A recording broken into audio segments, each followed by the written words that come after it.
for the school report. Today we welcome Paul Francois, the superintendent of the Independence Public Schools. Brought to you by Poppy Bus Service. The school report starts right now.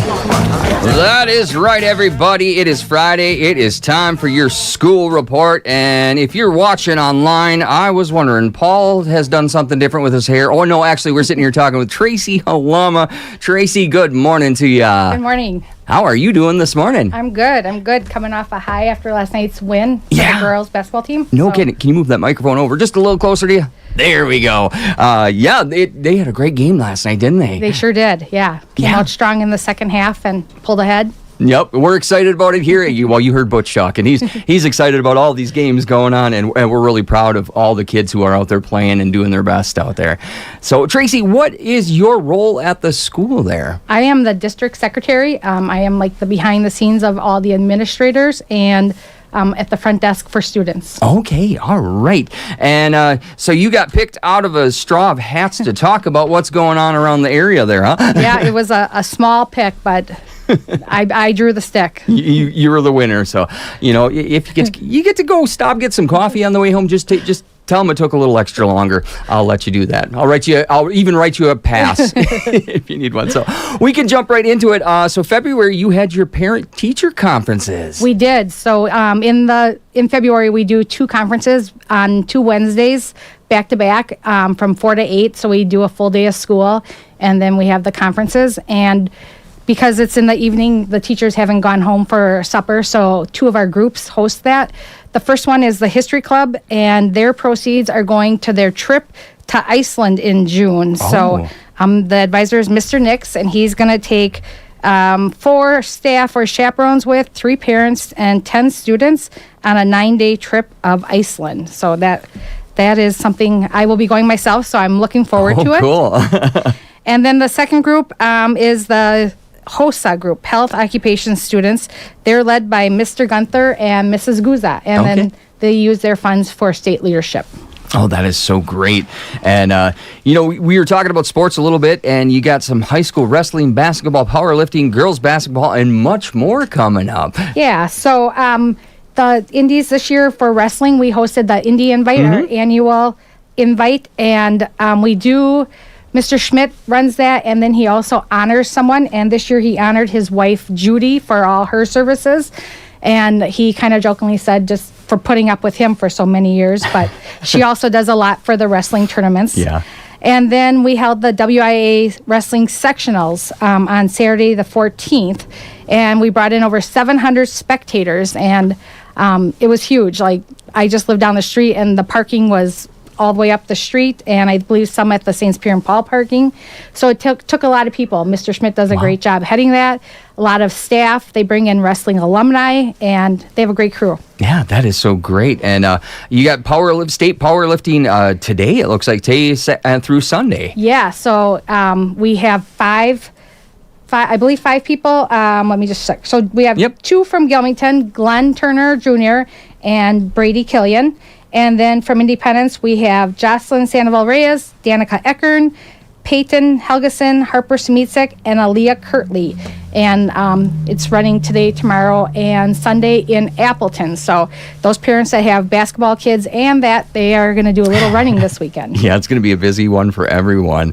And then you want to talk a little bit about the girls' basketball, too? Sure. So our girls started out, round 1 was a bye week for them. And then week 2 was Friday the 27th, and we beat Ed Brookwood 61-37. And also at that game, a senior, Arabelle Nisley, hit her 1,000th point. So great job, Arabelle. Yeah. And then round 3, we played Elma Pepin at home, won 52-38. And then last night, we beat DeSoto 47-40. And tomorrow night, we are heading to Cashton to play Barnevold. The game is at 7 o'clock. We do have a fan bus going. Okay. So anybody interested in taking the fan bus, just call the school at 715-985-3172. There is a $3 charge, and that's more just to get everybody who's going so we know. And then tickets, you can get them online with a credit card, or you can get them at the door tomorrow in Barneveld. Okay. Yeah, and those buses it's always a fun ride, especially with the parents going on the bus with the kids and stuff like that. I've done that before with my parents, so that'll be a fun time out there. Yeah, and we just wanted to say also, this year Mr. Zilla hit his 400th win coaching basketball, so congratulations to him. He does a great job with the girls. And we'd like to wish Oliva Strum good luck as they play tomorrow at Somerset versus Webster. So go Dairyland. Yeah, you bet. It's exciting around the area here. We love to cheer on our local sports kids. And in music, you got some stuff coming up? So this has been on the 27th. We had a middle school Cooley Honors Band. Okay. And that was in Blair. We didn't have school. So this was last Friday. We didn't have school. But these kids, Elena Davis, Greta Lee, Madeline Klimek, David Carrillo-Taylor, Stian Howard, Jonah Lee, and Gael Lopez-Cano. Most of them were at school for the FFA breakfast, running that. And then by 9:30, they had to be in Blair rehearsing, and then I believe it was about 5 o'clock they performed. Oh, wow. So, and then probably some of them came back to school to watch the girls game, so. Busy kids. They would have been better off being in school. Yeah, no kidding. Yeah, that's much more work than school, my goodness. Yeah. And you've had some school fundraising events come up for Great Cause, and that happened. So I just want to add one more thing for music. Go ahead. Mr. Comro is our music director, both band and the choir. And he was just selected by WXOW and Mauer Sperry Insurance Tools for Schools. So he received a $500 grant. Wow. So good job to Mr. Comro. He does great for our school, not only with the music, but also like keeping our school in holiday season, and the concerts all look great. And he helps at the hometown holiday fair decorating for that. Yep. So he's a very asset to our school. We're proud to have him. Yep, and we've got our music in the schools coming up too, so I'll be reaching out to him to get him and some kids in here again. It's always fun. He is he's a fun person with the kids, the way he works with them, and all the things I've heard he's done around the school. It sounds like a great asset, like you said, for the community there. And we can move into those school fundraising next, Yeah, so, the area communities have not been all blessed with health. So a couple things that our school has done. On the Friday the 16th, we played Whitehall for boys basketball. So our POPs, which is a student group, they hosted a Miracle Minute during the game. Okay. And that money will help students in health services and education at our school. And they raised over $2,000 in that minute. And then the second one, there's a 5th grade student from Gilmington who is going to have her second brain tumor surgery. Her name is Riley Hutter. So we at our school did purple and white for Riley. So to involve our students, we did a hat day, and any student wearing a hat paid $1. Our staff, if they wanted to wear jeans for a whole week, they donated $10 or anything more. And then I think that, so that's what we did. We created 2 gift baskets for the fundraiser, which was held last Friday at the boys basketball game versus Melrose in Gilmington. Okay. So we did raise for Riley over $533. And then tomorrow there is Dave's Dave Gray. Yes, for Dave Gray. So Dave's wife was a para in our school for a few years. His daughter, Cheyenne, was an athlete at our school. She coached at our school, and she was a counselor at our school. And then his daughter, Madison, she was a student at our school and an athlete. So a few of us have worked with those kids and with Pam. So we decided to do kind of the same thing where staff could wear jeans for $20 or $10 for the week. And we raised over $420 for Dave. Oh, wow. So, just a little indie pride helping out others. Yep. So we're pretty blessed, so we just wanted to share it with others. Yeah. So. And there's that Dave Gray benefit going on tomorrow if people want to get out to that. Speaking of Dave, that is in Mondovi from 12 to noon across from Buzz's on Eau Claire Street. So I think they're going to have a good crowd. I think so. So get on out. They're such a wonderful family, great group of musicians and fun people. So yeah, and his brother Darren used to work at our school also. Okay. So for many years. I just got to meet Darren the other day. So wonderful people. Yes. Yeah, and we were talking last couple weeks about FFA week, so I'm sure you guys celebrated a bit there too, huh? We did, yes. So our FFA advisor is Katie Zimmer. So they did milkshakes for a day. They had Egg Olympics where they had people drinking out of a calf bottle, a relay race where there was potato peeling and pounding nails with barrel racing, and an egg toss. And then we also had the dress-up days. It was a Western wear, cows are out pajama day with muck boots, a hunter special, camo and blaze orange, and then the FFA apparel day, blue and gold.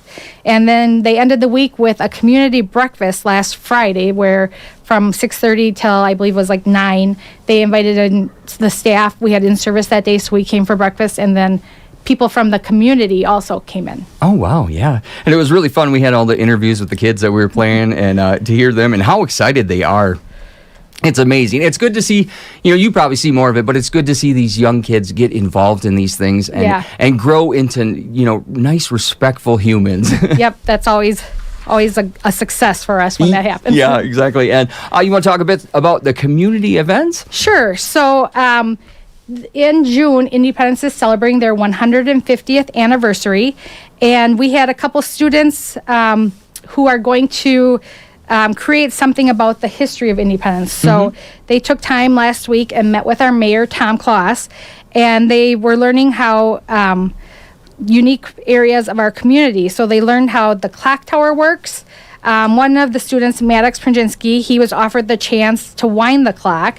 And then another student, Jaden Hars, he got to start the pendulum. And then James Wolf was another student that attended with them.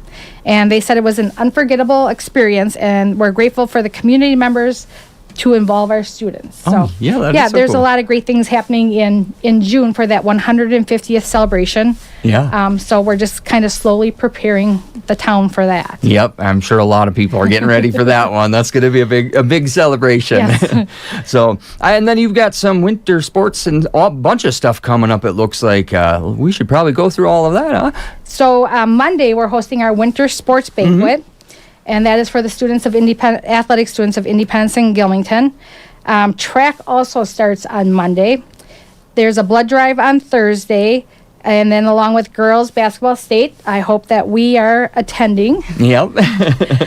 Softball begins on Monday the 16th, and then boys basketball state is that weekend the 19th through the 21st. And then our drama club is doing a production called Arsenic and Old Lace. So that will be on Friday the 20th and Saturday the 21st. Tickets will be available for pre-sale at the school or at the door. And this will be held at our historic opera house in town. Okay, that sounds like a lot of fun. Yeah, so the opera house always adds a good little ambiance. So. Yeah. Yeah, it's a nice place there. And then, what do you got? Boys and girls soccer begins too coming up in March? So we have boys baseball. Baseball. I got to read. Baseball and girls soccer. Yeah, and so our girls actually co-op with Arcadia for soccer. So they will be heading over to Arcadia. But, yep, baseball, Monday the 23rd. And then the powerlifting nationals is the 27th through 29th. And I guess I didn't take time to look where that was. But I'm guessing somewhere like in another state. So. Yep. We'll let them know. Yeah. Solo ensemble is at GET on Saturday the 28th. And then Monday the 30th, we have a middle school, high school spring concert. Wow. So you got a busy month of March going on. Yeah, and then it'll be April and then graduation and summer will be here. Yeah. I it's crazy that it just feels like yesterday that people were coming back in because school was just kicking off again. And like you said, we're getting closer to the end of it. We sure are. Yes. We had our 100th day of school, I believe it was around February 15th. Yeah. We're starting try 3 on Monday, so I still am old school where I say 180 days where we're actually in minutes. But if you divide 180 by 3, that's like about 60 days left of school. So. Oh, wow. It'll be over in no time. Yeah. So think about that, kids. If anyone's listening, well, if they're listening, they're not in school. They should probably be there. So, well, Tracy, anything else you want to say to the people before we go? No, just thank you for having us, and best of luck to the Indies tomorrow night. And last night we had a great crowd there from both Independence and Gilmington. Mm-hmm. And the joke always is, like, who turned off the lights when they let last one out?